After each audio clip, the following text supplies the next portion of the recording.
Thank you. Well, thank you everyone for joining us today. As he was just saying, all three of us up here have been where you are. I started with one machine. Bob started one machine. I don't know about Hans, but one or two, sure, right?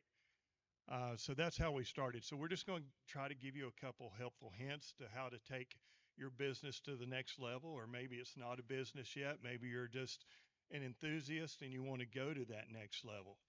So this is going to be kind of informal as well. So if you have a question, just raise your hand and we'll try to work it in. Oh, you'll need that? Okay. So if we have questions, we'll work it out. But I'd like to introduce the panel. I'd like for you to introduce yourselves. Bob Burnham, Hans Milberger. Go ahead, Bob. Tell us a little bit about yourself. Yeah, good afternoon, everybody. I'm Bob Burnham. I own Paradise Pinball and Amusements, Paradise Distribution of Wyoming, and just kind of fell into the operations on an accident, and we'll talk a little bit more about that here in the near future. But kind of come full circle, ran a route, own a big FEC arcade, and now we are full line distributors. So Okay, Hans. Great, thanks. Hans Milberger. I'm from Southern California, and I am a route operator, pinball and arcades, but mostly pinball. About 8 locations, breweries. Pinball and breweries go together like peanut butter and jelly. It's really, really successful for me. And next Friday, I'm opening my own place, Hyper Beer Company in downtown Anaheim, with about 50 games and craft brew and everything. So I'm taking the big leap, and I really want to share what it took the 2 years leading up to opening my own place and some of the stuff pitfalls you can avoid if any of you are interested in hearing about that. Okay, great. Thank you. And again, my name is Tommy Henley. I own B&H Amusements out of Charlotte, North Carolina. We're an operator. Back in the day, I started with one crane. Bob and I have kind of covered this on some AMOA webinars that we've done. But so I'll ask both of you. Hans, you can go first if you want to on this one. When you had that first machine or two, you're a collector, or just what made you step to that next level? What Yeah. was the rationale? I think I've always been intrigued with pinball. That's what's so great about the hobby and the industry right now is I meet people at this event and others where they've just got into pinball like 2 years ago. I'd never even heard of a pinball machine, and they're massively into it.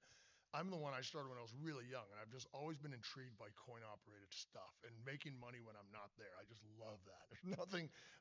It just intrigues me to be able to do something that earns money. So I looked at my collection and I said, I've got these newer Stearns. They're reliable, and I like having a beer at a brewery. So I would just go to breweries and sit down and, hey, who's the owner?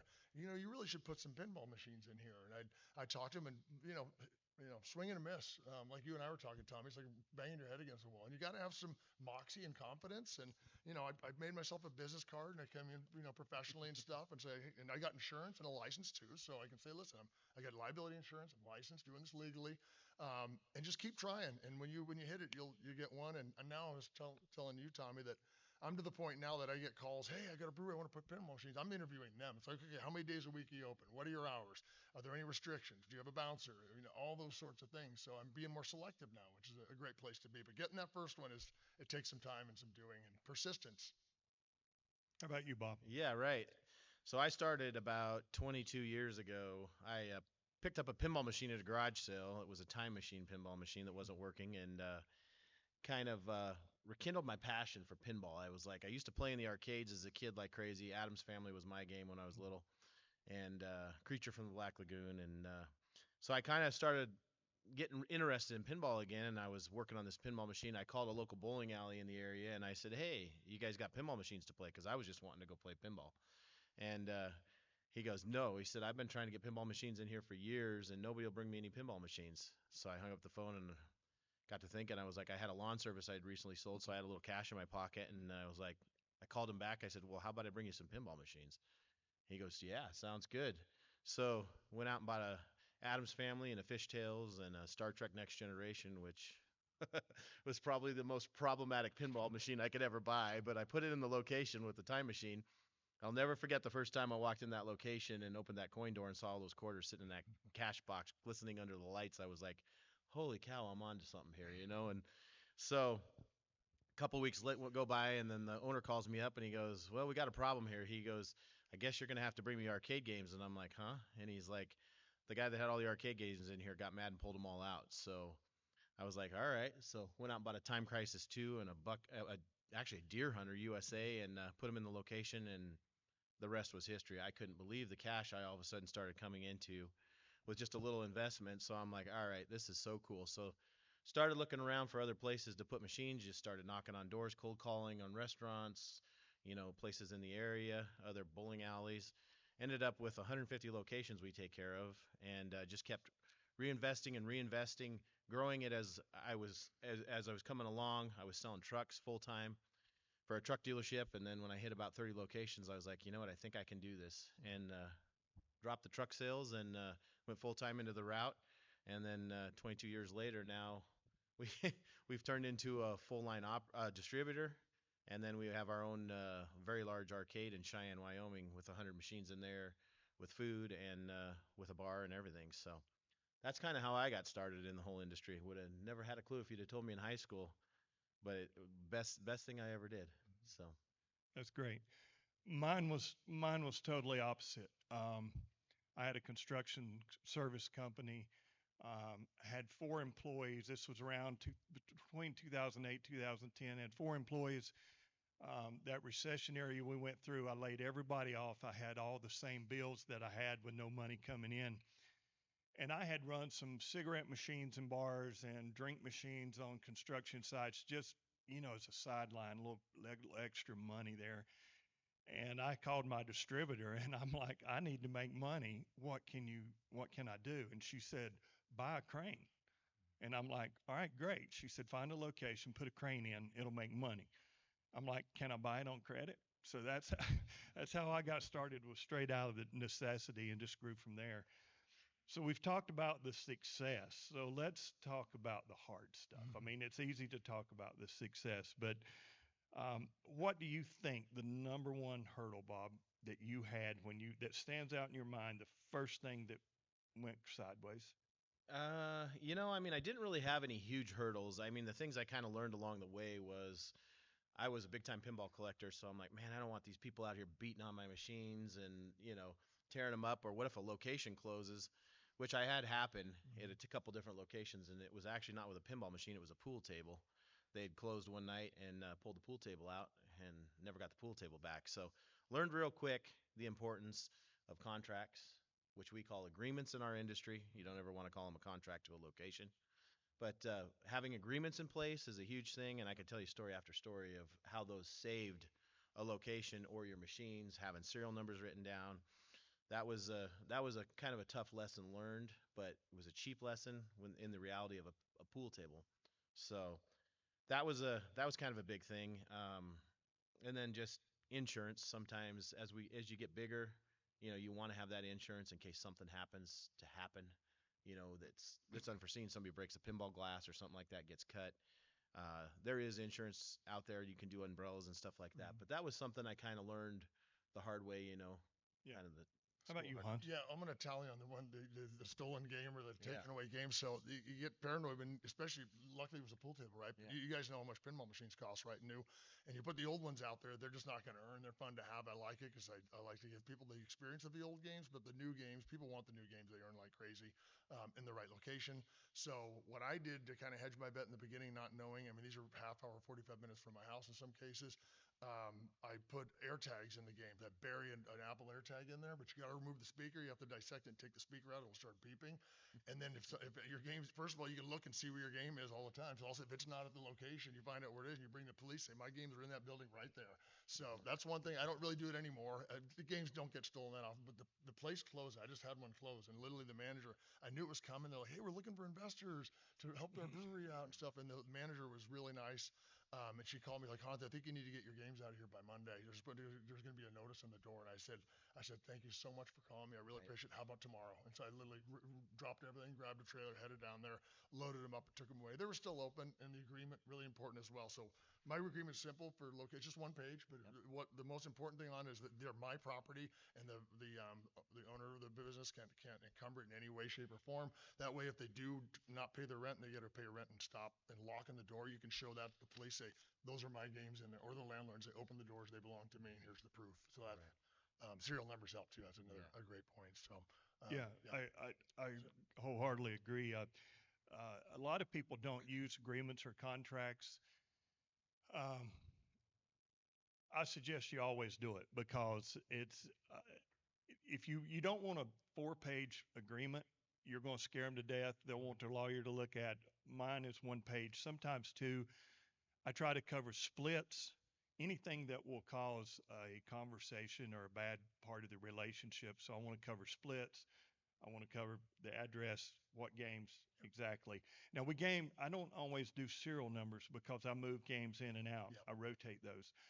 But it's still good to have that you've got that agreement because the same thing happened to me. I had a location closed and the gentleman on the building was not going to let me in. And I'm like, it's up to you and the police because they're coming next. And so I had the agreement and I did get the game back. So, it worked well for that. But don't be afraid because you got to have it. People ask sometimes, and you can tell that owner, but it's worth having. Well, and to add to that too, I don't want to scare anybody with that because honestly, these are stories we've had over probably 22 years, Yes. right? Yeah. If I have one every 5 years, it really turns out something like that. I mean, it's surprising, but just having those things prepared and in place, just in case something like that happens, is all we're saying. I mean, you're not going to lose your pinball machines out of a location or your arcade games or whatever else. Just be prepared and have the stuff set up at front, like you said, Tommy. To where if that question comes up, well, I thought I was getting 50-50 on my split. Mhm. Well, no, you remember we signed here, and this is what we said. So it eliminates a lot of problems. It So, does. It keeps the relationship with your customer in good standing because it is surprising how people misremember yeah, when it comes time to splitting the cash box. Yes. right. Um, and I will say I want you to talk a little bit. I'll ask both of you different suggestions on getting new customers. But I want to say to the audience is that most you guys are pinball people. You have the advantage and you don't know it because a lot of standard amusement operators don't run pinball because they're expensive and they're maintenance. You guys already have that. So you've got your foot in the door and maybe you don't even realize it. So take advantage of it if you're looking for those locations because in my contract it says I get first right of refusal. So maybe the owner wants a game that I don't think is going to make money. So once I turn it down, that allows him to get anybody else to come in. So you guys are right there. I was talking to someone last night at the Stern party, and they were talking about how just trying to get over that next hump that they've got games there, but somebody else has a contract there. Well, the contracts have a term, so be willing to wait that term out. Uh, Develop that relationship with that bar owner or that location. That is key. And so if some issue comes up with his other operator, you're now the new operator. You've got your contract. You're ready to go. So Hans, a brewery for me is the hardest door to get into. I mean, bet you I get 20 no's for every one yes, and I realize it depends on the size, but a lot of these breweries they know how to make beer, but they don't always know how to run a business sometimes. Until about a year later, when they realize they're going out of business because they didn't want to do a rev share. So, tell us some of your secrets for getting those locations. Yeah. So, breweries, like I said, are really good. There's just so much. If you look at like the Stern has the brewery of the month. I mean, Stern helps push. There's one manufacturer helps push the whole brewery model. I mean, their party last night was a microphone brewing filled with pinball machine. So it's easy to. I used to bring an iPad with me with pictures of breweries and pinballs and show them the Stern website that they support them and they're going to be a verified location if you use Insider Connected and that sort of thing. You want to prove to them you're going to bring, or at least lay out that you're going to bring customers in because of it. Pinball maps, another big one. I'm sure everybody have pinball maps here on their phone. Yeah, so I'm going to show them and say, listen, people are going to find your brewery because they're going to be in town to play find pinball machines. They're going to come in here, and then we talked about splits without sharing numbers per se because it's a sliding scale. It varies location to location. But this is for me. I never take 100% zero. Some operators, I want 100%. You get zero, believe it or not. And so I'll never do that because it's so easy for a bar owner to sit there on a weekend night when he's busy and look over at the pinball machines of some guy buying water, just drinking water, not buying anything, and playing the pinball machine. He's like, I'm not getting a cent out of there. I could have a table there where someone's drinking beer and ordering food. He just calls you up, get these out of here. You know what I mean? But if you at least give them some of the action, then they got a vested interest to make it worthwhile. So that's what, I think it's worth a revenue share in every case. I agree with you on that too, because if you do not give a piece of the pie to them, they're gonna be also when someone like me comes walking in that door, or you comes walking in that door, and we're like, hey, yeah, we'll do pinball machines. Well, what do you give me for a percentage or a split? Next thing you know, if you're at 0% split, you've just pretty well knocked yourself right out, because we'll be like, hey, I'll give you 25%. I don't care, just to get into the location, right? So give them something so they are invested in your location. That's a very good point. So. Yeah. And I'll add another way, since we're on the subject of finding locations. I've bought locations too. So you can find someone who's an operator, whether it be pinball. Make sure you like the games you're getting into. But I've bought out other operators. So I bought 3 locations from a guy, and basically he was a really nice gentleman. He just wanted to kind of get out of it. He was older and he had beautiful games. So I got the locations for the price of the pins. I just paid him. It's tough to be careful. You don't want to pay much more than that. The bar owner could go out of business. They could kick you out. So I basically bought the pins and took the location. I had to I had to honor the agreements that were already in place. The splits weren't exactly what I wanted in every case, but that's the way it goes, and I'll renegotiate when the time's up. But that's another way to get in also, is just buy a location. But you need some fairly deep pockets for that, because you're talking about some decent cash. Yeah, and sometimes when people want to sell machines, they might have heads up that the location's closing. Right. I mean, they are those people out there Good that point. will do that. Yes. So kind of pay attention when you're doing that. The other thing, I firmly believe in a partnership with your location. Give them part of that cash box. If you don't think about it, when you go to collect, he doesn't know that pinball was 8,000, right? He doesn't know. All he sees is money coming out, and he's going to feel cheated. So make him a partner. You're partners. You're always impress that on them, that you're giving them value for their location. Your games are going to make people stay longer. They're going to buy more beer. They're going to buy more food, um, depending on the type of location. So just don't forget to value what you're doing. Um, let's kind of jump around a little bit, and I know, Bob, you and I both are in the MOA, and I know that helped me. But any other thing, or what kind of helped you? Because I mean, you're smarter than me. You knew stuff. I didn't know anything. So tell us where did you get it from? Because if I'm sitting out there, it's like, well, how? I mean, you're saying Right. you did it, but how? What did you do? What was your resource? Yeah, Ryan. Yeah, exactly. Okay, That's exactly where I was going to go with this. my apologies. No, you're good. MOA is a trade association. Yeah. So It's a 501c6, I think. Bob and I are both. Bob's past president. We're both board members. If I don't mess it up, I'm president next year. Um, so, Amusement Music Operators Association. Nowadays, hardly anybody knows that. It's just they try to call it a MOA. But it's AMOA. Um, but so for me, I'll jump in and come back to you since you asked. But when I was in North Carolina, started with that claw machine, had no idea what to do. Um, I'm I'll be honest. I'll share a story. It's embarrassing, but my distributor delivered it for me. I set it up. Uh, it wouldn't work, and I called the distributor. I'm like, "Well, the lights are on, but it won't take money." And he's like, "Did you plug the bill validator up?" So that's how green I was. I knew absolutely nothing. And none of my competition, nobody around me would teach me anything. They wouldn't tell you anything, because your competition, it don't matter if you've owned 1 or 2 machines. So when I joined the AMOA, I went to the trade show we have every year in Vegas, and I had people just like you guys, like people are here helping you, right? And you should try this, you should do this. So it made my business grow. It taught me things, because a guy in North Dakota or Bob in Colorado, they're like, hey, this has worked for me. So that was one of my biggest growths, or how I grew, is through a trade association that gives me absolutely. the legs to grow. Yeah. No, I absolutely echo that too, Tommy. I mean, the AMOA was something that one of my distributors came to me and gave me a membership application and said, you need to do this. And I'm like, what is this? And it was a membership application, and I took it home, looked it over. I had about 40 locations I was taking care of at the time. Didn't really know what I was doing too well either. I mean, I'm learning as I go, right?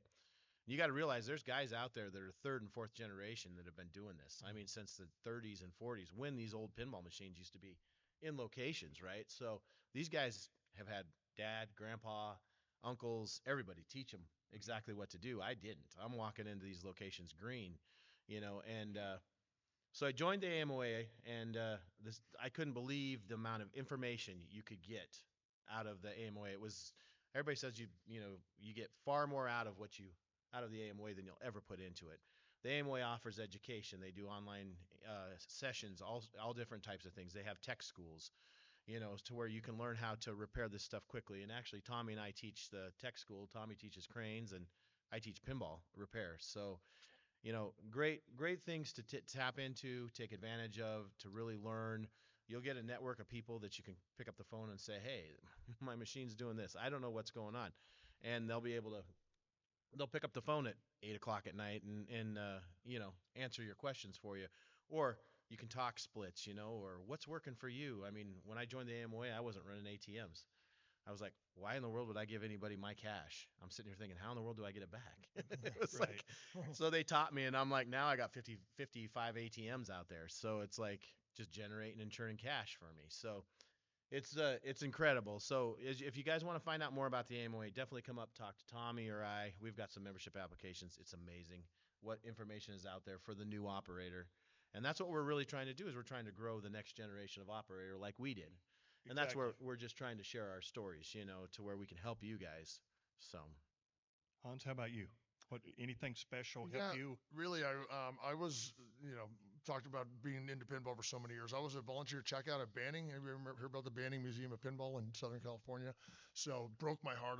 Might get a little bit teary-eyed here thinking about his closure. It was really rough on us. But the silver lining in that is we had a group of techs out there that we'd go in between the events, and we'd spend the night out there, and we'd work on games and play games. We got to know each other really, really well. So they became friends, and two of us out of that group have become pretty major operators fast, and some other guys doing a little bit. So we know each other, and the trust level is there. So we actually ask, we're far enough away, we're not competition, and it's really nice because then it's really region specific too. We're in the same region of the countries. That varies a lot, right? The splits vary, Oh, the yes. cost of the games, the distance you're going to travel, all those sorts of things. So it's good to have just peer group and mentors. But absolutely, I'm a little embarrassed I'm not a member, but I will fill out an application before I leave here today All right. of That's AMAOA. awesome. That's So awesome. yeah.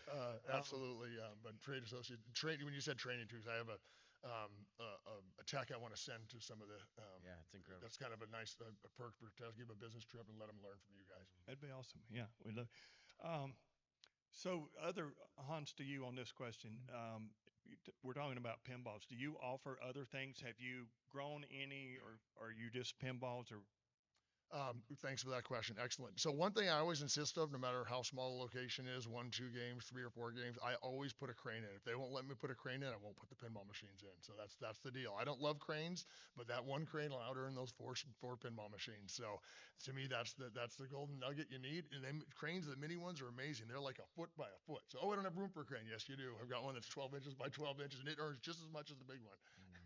So that's one. But I've expanded a lot. One of the locations I bought, it was kind of a pop-up, somewhat temporary, an indoor mini golf course. And so he said, "Hey, I want to expand sometime, and we're going to do full alcohol, and he had these grandiose plans and everything." So I just stuck with him. I said, "Well, can you do?" The answer is always yes, by the way. Do you have pool? Yes. You pool tables. Do you jukebox? Yes. And it's not true. One of my favorite quotes ever is from Theodore Roosevelt. He said, if someone asks you if you know how to do something, look them in the eye and say, "You're damn right I do." No matter what. Even if you haven't. And then I figure out the back end of the quote, and then get busy learning how to do it. So whenever I'm asked, do I do any other, the answer is always yes, and then I go back and I figure it out. Games can always be bought. You got distributors want to give you games. Betson loves to give you credit if you want it, and so you're able to get these games. So on that one, it went from being 9 pinball machines only in a location. He had cranes, but someone else did the cranes. right. So when he moved, he gave me an opportunity for the whole enchilada. But he made me bid. This guy negotiated hard. He bid me against other people, and he said, "I want to give you a chance because you're my pinball guy." And I didn't undercut anybody, made it fair, but it's a sliding scale. So it's in the beginning, I got it favorable to me in the split, but once the volume gets to a certain point, it gets to a pretty almost even split, and it's worth it because the I look at it, well, geez, if it gets that high, and it is, I'm like, oh my God, I'm gonna have to split quite a bit, but the volume's already been fantastic. So I've got 20 games in there and only 4 pinballs. So I got basketball, jet pong, big buck hunter, all that stuff. So the Yeah. answer is hell yeah, I do more than Yeah. just pinball. That it's it. Don't. My motto is never say no. So, can you get me a pool table? Yes. Can you get me a jukebox? Yes. I mean, it's always yes. Never Yep. say no, and that's how you expand. And don't be afraid. Bob told us you've got your own expansion story that I want you to hit on a little bit, but you told us how you went in with the pinball and then the operator left, so you became a operator really quick. But Yeah, accidentally. you've took over the years you've took that to the next level. So tell us a little bit about that. Yeah, so I kind of just, just like you said, I was always the guy out there calling the operators I knew in the area, looking for games that were broke in their warehouse. I'd pick them up cheap, usually, sometimes free, bring them back to the shop, work on them, repair them, figure out. I was always out there in the middle of the night working on them and wrenching on, 'em, figuring them out. I loved them, so I was always collecting these older games, putting them out on location. You know, my motto was, I'm like, you know what? If I have a machine that's out there and it's earning me $50 a month, that's better than I had, right? So I mean, if I pick this up cheap, and like Tommy said, don't ever tell them no. You don't have to go out and buy a brand new pool table. I mean, get on, well, Craigslist doesn't even exist really anymore, but you can get on Facebook Marketplace and find a used Valley table for $500. You can put that pool table in there. That thing's gonna probably pay itself off in 2 months. So it's like even doing a split. So I was always picking machines up. Anytime I found a good deal on machines, I was always grabbing them. And back in the day, in the early 2000s, I was able to grab pinballs for next to nothing, which was really pretty cool. That's how I did it. And I actually used pinball to my advantage, to where I was coming into locations, just like I said, and trying to talk these locations into switching or to let me in there because I do pinball. So I use pinball as more to my advantage, and that's how my route really grew. But I started collecting a lot of this older stuff, and as the route started to grow, I was able to afford the new games out there, the new pinball machines or a new Jurassic Park or Buck Hunter. So I started buying these and I started putting them in location. So I was starting to pull in a lot of old equipment. I'm like, man, I know this stuff is still good, and I had a lot of B and C type locations I'd fill it with. Well, next thing you know, I've got trailers full of equipment and connexes full of equipment.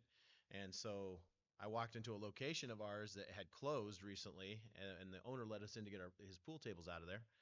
And he goes, "You don't know anybody who'd want to rent this place, do you?" And I said, "Yeah." I said, "I've always wanted to open an arcade, but there's no way in the world I could afford this place." And he goes, "How do you know?"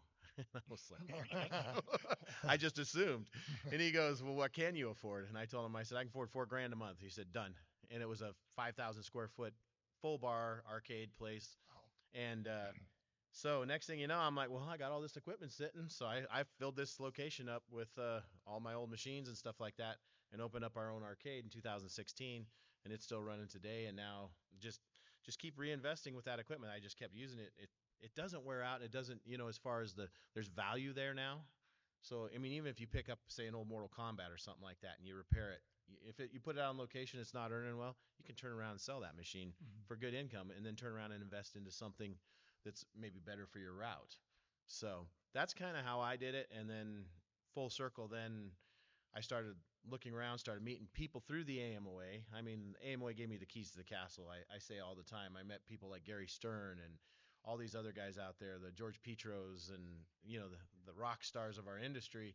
And next thing you know, I've got a presence with the AMOA, and now I'm selling brand new machines to operators across the country. So like I said, I never would have dreamed what this industry would have done. I absolutely love this industry. I mean, I bleed coin op. I mean, it's an incredible industry. So that's kind of my story in full circle. Yeah, So, and as far as working on machines, that was always my thing a little bit, being how can I do it, or do I know anything about it? And just like Hans said, that's where you dig in there and start learning. There's so many videos online, and some of them are even really good. Um, some of That's them good. aren't, but anyway, but you can learn, and if you can fix a pinball, you can fix anything out there. yeah, I mean, that's literally, true. if you can work on a pinball machine, you've got the rest of this covered. You guys are ahead of all your competition already. Hans, you and I were talking a little bit about. We laughed. We called it equipment storage. Um, So touch on that just a little bit. Yeah, so I call it free storage. So does anybody have storage units out there with games in them by chance? Yeah, I still have too many myself, and they cost money, and the games are folded up to do anything. So I have some B or C or maybe D locations where it's one or two games. It's safe, nothing's going to happen to them, and it's not earning very much, maybe $100 a month or something. But I call it free storage. So basically, I've got a pinball machine out there that I don't have to pay storage on that I'm forced to maintain because it's out there.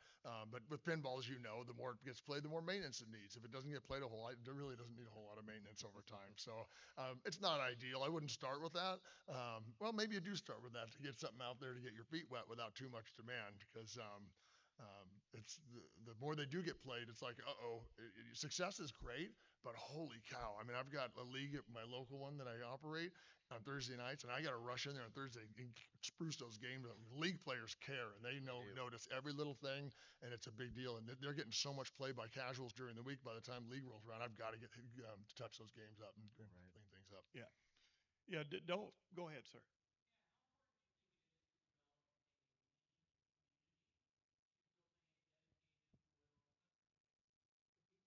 Yeah. Okay. I'm sorry. So he asked how important it was um, to grow a league as far as developing for your location. Is that correct? Yeah, very, very important. But I made the mistake of running it myself. I became a TD, a tournament director, right? And it is not the same skill set as being an operator. You got to be a referee, you got to be a mentor, you got to understand the rules of the game. It's not impossible. I did okay just to get it started, and luckily some other tournament directors showed up to help me out on my first event, which I really appreciated. Just get through the software, and I found a TD though, so that's what you got to find a tournament director. They'll come to you just because you'll just find a regular and just approach them. And say, hey, listen, I really want to run a league here. How'd you like to do it? And sometimes they'll even ask you, hey, can I run a league here? And say, absolutely. Then they join the Stern Army, and they get all the Stern sends them good. If it's Stern, you can have other games, obviously, but they'll send them goodies to give out during raffles and giveaways during the league. But league is fantastic. Your volume on league night, you do it on a Tuesday or a slow night, and it'll be 10 times what you would earn that night, because people show up early in practice, they play for the league, they stay late and play some more, have a few more beers. The location loves it, so it's not an absolute requirement, but that and leaderboard absolutely really helps. Yeah, I could add to that that in New England, where I'm from, we have a very robust infrastructure. There are places where the bar wants to take the lead in pushing the leagues and events, and there's places where the operator wants to take the lead. We have operators who grew up into being operators from being TDs, and we have TDs that are well known and available so the operator can reach out and find them. So I think uh, networking with the players, that's part of what makes this different from speaking in front of the AMOA is you have a bunch of potential league operator managers, TDs, or whatever you need to have competitive pinball at your locations. Yeah, and I will say though too, I caution you by letting the location run your leagues or doing stuff like that. What you're doing is training your location, and then the next thing you know, I've had it happen to me where the location's like, well, we don't need him anymore. We'll buy our own pinball machines. And next thing you know, you're out. So I really recommend that you run your own leagues yourself. You know, Keep control. exactly. Keep control. And then I know you said how important is leagues. I mean, to be honest with you, we run a league. My leagues are not super important to me as far as income for my route, because you're going to find that those casual players are out there playing all the time on your machines. So your cash generation is mostly going to come from just the casual players, to be honest with you. It's a great thing to have on a Tuesday or Wednesday night when the, like Hans said, when the bar's slow or whatever, and you show value to that location by bringing in 20, 30 people, say. But you're going to get a lot of play off of those just casual players. Yep. It's amazing. So And I think league play varies through different parts of the country. Yeah. What works in one part may not work somewhere else. So it really depends. But I think anything you can do to bring people in to your location and to you is anything is a plus. So I think you should always do it if you've got the customer the base to do it with. I right. think we had one more question over here. Hello, here Manuel from Mexico. Yes, sir. How did you manage to let go of your first machines, the ones that were part of your personal collection, to put them out operating? And also, a second question, what advice would you give for operating inside a university? That's good. Good. Yeah, I struggled with that same thing too with my own personal machines, but I still have those machines. So, and they've paid for themselves. I don't have anything. They've and so I mean, literally, they're not going to hurt your machine. I mean, you know what? You might get a bump or a bruise or a scratch on it here or there or something like that. But those machines, if you keep them clean, keep them waxed, taken care of. I mean, I still have Time Machine from 19, I think 86. So, and it still looks as good as when I bought it. So, don't be afraid of that. I really find satisfaction when I walk into my location and I see somebody overplaying my pinball machine that I maybe restored or fixed or whatever else got up and running. And I mean, seeing the laughter and the joy that's bringing those people is a lot of fun to me. So I really enjoy walking through my locations, seeing people having fun with my machines. So and they're always your machines. So that So does that mean your Adams family's on the route? no, Just wanted to know. Wanted to clarify. I restored it and it's now in my basement. So Nice. I'll address your second question. University, you said, right? Putting on universities. So locations, being creative in locations is great. So has anybody from Idaho or been to Boise Airport before? So I don't know who the operator is, but Boise Airport has pinball in it. And that's the next nut I want to crack. So if anybody knows, because I mean, what are you doing? You're waiting for your plane for an hour, and this operator's got a great lineup in there. They're well maintained. He's even have a card system, so I'm so impressed. Yeah. I want to reach out to him and say, how'd you get in there? So, but that's not universities. But with university, it really depends. I think you have to. There's probably a process you're going to have to go through. Any vendor to university is going to have to go through that process. There might be a student union that handles that, or whoever the concessionaire that runs the student building where the food is set and that sort of thing. I would just approach them. Again, insurance, license, that sort of thing. You're going to want to clear those hurdles and be a real business before you walk in there. But it's a great idea. I think a lot of um, um, pinball, some of the titans in our industry now started that. I know Steve Young, for example, he started by playing pinball in college, and a lot of people did on university campuses. So I think He operated. it's a great idea. Yeah. Yeah. that I that operated was in college too. that was one thing I was going to say too is everybody knows somebody. So, I mean, your girlfriend, your wife, I mean, you know somebody who may manage a bar or a brewery or a restaurant or has connections with them. Put the word out. Hey, I'm looking for locations to put my pinball machines in, and that is something I've found. Let them be your bird dog, and you will find locations that way just by talking to people and telling them what you do. So that's an easy in to try to find locations, especially if somebody happens to have a connection with that location. It's really going to help you. And if you already have one, go to the location you already have. That's all. I've Yeah. gotten other ones as Yep. well. Treat them really well. Work with people you want to work with. If you get bad vibes when you go into someone, just walk away. It's not. Yeah. You'll be so miserable 6 months later. So all my accounts are my friends now. They become They do. friends, and They we become really take friends. care of each other. And they'll say, and you always give them a stack of business cards. Say, hey, if you ever talk, if you're at a brewers conference or anybody, Yeah. hey, give my card. You wouldn't mind giving my card out and suggest this and Yeah. stuff. And so that's come to me. I've gotten other locations because of that. There's a question down there. You touched just briefly on card systems. Can you guys talk about the different payment systems? Because sometimes cash might scare people off a little bit. And if you guys wouldn't mind, talk about the different options that you guys use in your different locations. Sure. I would like to embellish that question that when we had a panel like this at Pentastic, there was a big discussion about payment card swipe systems and the extra value of something that's pinball specific like Insider Connected. So, which do you like better? What do you do? So on payment systems, I run the gambit actually. I've got card systems out there, I've got tokens out there, I've got quarters out there and bills, and I've got something called PayRange. So PayRange is a Bluetooth controlled payment device. It does not need Wi-Fi. It just needs Bluetooth in your phone. It's really popular in the laundry industry, so a lot of laundromats have it, which means some people have it in their phone already. But it's an easy way to get in a credit card because the device only costs about $100. Unlike a NIAX on each machine is almost 400 for those. So that's a good way to accept credit cards, and even on old EMs, it's hilarious to just stand in front of a game like an 80s game, and all of a sudden, without touching the game, credits come on. It's like, wow, that's really cool. But the Yeah. card system is a huge investment. Just know that. But the play you get from that is massively increased. There's purists who hate. I don't like pinball. I even when I put it out there, some guy said, oh, I'm not coming there anymore because of cards, but that's one person, and the casuals love it. And there's no coin jams. You'll be surprised how long it takes to move quarters and tokens. It'll take hours to move down the bucket and clean every coin mech. So to eliminate that with a card system, it's great. So I have my bigger locations. I have card tap system. And there's several out there to use. Yeah, we do the same too. And I mean, card systems are definitely they're going to cut down as you start to grow on your maintenance or your repairs. I mean, quarters, can be a real pain in the neck with quarter mechs and stuff like that. Problematic. The newer ones are pretty good, but absolutely. I mean, I'm in a cash industry, and I don't think I have any cash in my wallet right now. So it's just to give you an idea. So, like Hans said, some are very expensive. Like when our big arcade, we were actually started out quarter in our arcade.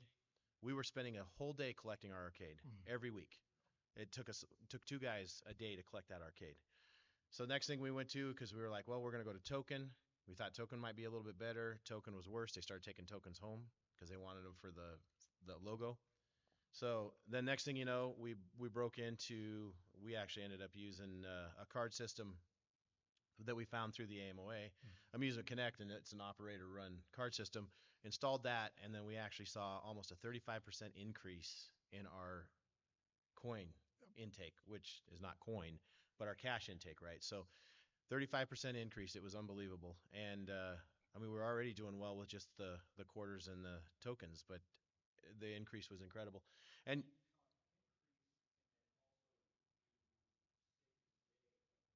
exactly. Yes. Not to mention, a tech running around clearing quarter jams when we were open or, anything else like that. So, and then, if you have locations, I mean, that don't justify a whole card system where you're giving out, kiosk with cards and everything like that. There's great, like you said, NIACs and some of those other ones that you can put right on the pinball machines that are made for it. You set up an account, you get the money deposited in your account. It's cake. It's really easy. It's minimal expense for what you're going to get on your return of investment. Yeah, I agree. If you use a credit card reader on your machine, you're going to see at least a 30% jump right off the bat. Yep. The other thing by running, I currently, if I have a new machine, I take the coin mech off. I've got some out that still got them, but I don't want quarters anymore. The bank charges you to weigh that £1,000 or $1,000 worth of quarters. They charge you. My bank was like $70 to process that, and all they did was weigh it. So done with quarters, done with the labor. The other thing, without coin mechs are just a nightmare as far as jamming, and you constantly get somebody that puts out of order on your machine, but yet your bill acceptor still works. But because it wouldn't take a quarter, the girl behind the counter puts out of order. So your machine's been sitting there 2 weeks. Nobody calls to tell you.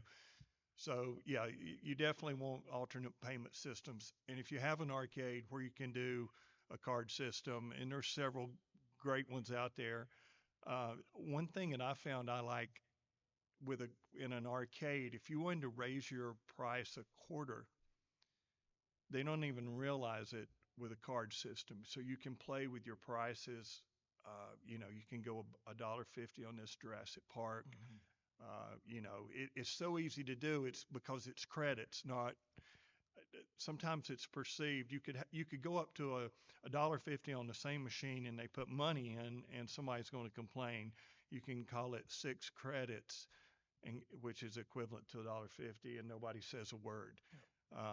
So it makes it easy to adjust your prices, is what I'm saying. You're not doing anything wrong, but it just gives you more leeway on what you're doing and what you're charging. Absolutely. Hey there. So my experience trading pinball machines is that there are some people who I'd call sharp operators, maybe sharks. You folks are very generous in spirit.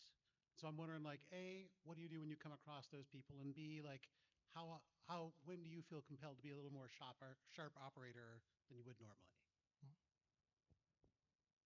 Did he say sharp operator? So clarify that. Are you saying about how do you deal with a bad operator? Well, I mean, you folks seem very generous in spirit. Yep. But like when I'm buying a pinball machine, there are some people who are like, they're going to squeeze me for every nickel and maybe like try to do something shady. Yeah. How do you deal with people who are kind of have that mindset of being like between hard operators and just shady? Well, so I'll hit on it and then you can. But Yeah. I think, I mean, there's bad people, bad operators in all industries, and you're going to come across them in this industry, and they'll try to hide something or halfway fix it and then do a quick sale.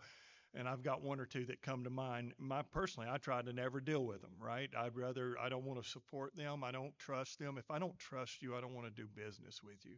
That's the bottom line for me. So, I mean, there might be times you have to, but I just try to be the responsible person and do what we want to do and treat people how I'd like to be treated. Mhm.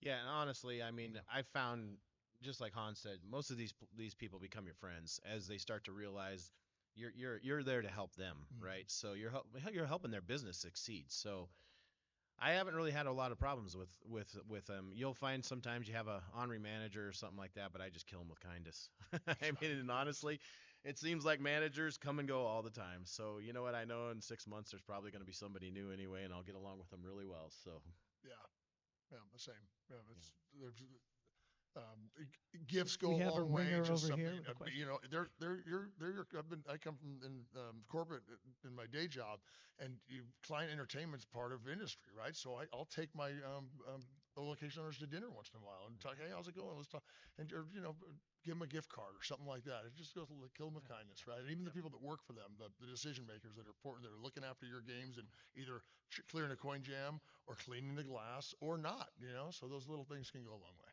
Yeah. Hey, Hans, you had mentioned and you brought up a really good topic about maintenance of machines, and service is different than maintenance. Can you just expand upon how often you maintain maybe an A location on pinballs and your cycle on maintaining as well as service? Yeah, certainly. Don't go into this if you don't know how to work on a pinball machine. Learn how. It doesn't. You can definitely learn how. There's lots of great videos. AMOA can help you with courses, so don't be afraid of that. But don't put a game out there until you or someone you trust can work on the game for you. That's first off. You're absolutely right. Cleaning and maintenance are two different things, right? So, um, I think like an operator. Pinheads, like most of you in the room, probably are very specific about every switch working and stuff. The thing needs to make money. If every switch doesn't work, I don't care. I'm not turning it off. So, um, but I will address it. So I'm not going to ignore it because people will notice and the earnings will go down. But the idea is, the beauty of it is the games are so advanced and programmed well now. If it loses a ball, it still works, which is great for us operators. Instead of breaking the game, it knows, okay, I'm playing with 5 balls, not 6 now, and the game will figure a way around that so it can keep earning. So that's really important. So I get in there every week. It depends on volume. If I have a really slow location, the old storage location I'm telling you about, I'm not going to go there every week. But the busy locations, me or my tech will get out there every single week. Clean, I ask the location to clean the glass. I give them that foamy glass cleaner stuff. I just hand it to them with some microfiber. Say, would you mind use this? Clean the glass for me. So they should be able to minimum do that. But anything inside the playfield, inside the game at all is done by me or my tech, and we're the only one with the keys. One back here. Hi, I'm interested in being an operator, but not a mover. Can you say a little bit about how often you have to rotate games and sort of what that proportion is? yeah, that's you won't be a mover. I mean, as far as that goes. I mean, the nice thing about a location, that you're in, if you have 2 or 3 pinball machines in there, you're gonna find that those will be just fine there. I mean, typically I probably don't rotate my machines for about a year. You'll be able to tell, and I was actually going to touch on that with what Hans was saying there too. I know you guys don't know this yet, but I mean, you'll start to see your cash boxes start to decrease and decline. And that's when you start to go, all right, it's probably time to get a fresh machine in here. Then once you have 2 or 3 locations, you can do that and you can rotate those machines around. There's great tools out there to move your machines. I'm sure a lot of you guys know, lift gates. If you don't have a box truck, you can go rent one from U-Haul and make it easy and just plan that's your day that you're going to move, right? So, and just make it easy on yourself, but get some help. And I've found myself a lot of times, if I'm by myself and I got to move a big machine, I'm like, there's a couple guys at the bar. Hey, I'll buy you a beer Yeah. if you come help me. Yep. And they will do it right then. So it's like you just got your free labor right there. So yeah. Last one. Hello. So I own a couple businesses. Got into pinball, decided to put one in my business, it grew. We're now at 24 machines. Congratulations. Yeah. Thank you. Um, in January, I decided to spin that company off into its own LLC for legal and financial protection. My question would be on the arcade side of things, all I do is reinvest, but do you have a suggestion? Is there a percentage of, hey, should I be putting some money to the side? Especially, I do want to do what you have done, eventually open my own business or like my own building with mainly just an barcade or something like that. But do you have a suggestion on should I just constantly reinvest all that money into it, where I'm not losing money, but I'm not showing a gain, or any suggestions on that? Well, so the quick answer, we're almost out of time. In this industry, a lot of times it's feast or famine. So this has been, I don't know, for me personally, the last 4 or 5 months have been really slow. But when you get those good months, yes, get your business plan, put a percentage of that back while you're making money, because you don't make money all the time. I wish we did, right? But there's good times and there's slow times, and it all affects with the economy and different things. It could be if you're a tourist town. There's a lot of things that go into that. You know, skating rings do terrible in the summer, but they do great when school's going on. Same with an arcade. So just, yeah, when the money's there, put some back. Yeah, again, I keep reinvesting. I'm always reinvesting into money. Yeah, you've got to do that too. Yep, Yeah. yep. You just keep buying. That way, you're staying ahead of the game. Because if you quit for a year or two, you're gonna go backwards real fast. So Yep. And buying games is really fun, especially Yeah. pinball machines. Yeah. And guys, I will say too, I know there's hundreds of questions out here because you're going, what in the world, you know? So come up, see Tommy, see me, see Hans. We'll be in give the back. Yep, we'll give you our card. If you guys have questions as you go, if you start to develop into this, reach out to us. Like I said, the AMOA, we've got webinars on there that hit a lot of these topics, you know, and so feel free to ask any questions you want. Yes, and actually, if you go to amoa.com, just quick, because I know we got to clear the stage, but we do a webinar about every 6 weeks, and we just started with the second one. The first one was introduction. The second one was on pinball. The next one in December is on cranes. But we're just trying to answer from a 50,000-foot view some questions. But hopefully, for the trade show in Vegas in March, we're going to get a group of these new operators, and hopefully they'll be able to come together to the trade show. We're going to try to get it where we can go in early, take them around, show them the show floor before hours. So just, you know, chime in and watch a few of those. We'll be glad to help you. Thank you so much for coming. Thank you for being Yeah, on the thanks. panel. We appreciate you guys. Thank you. Appreciate it.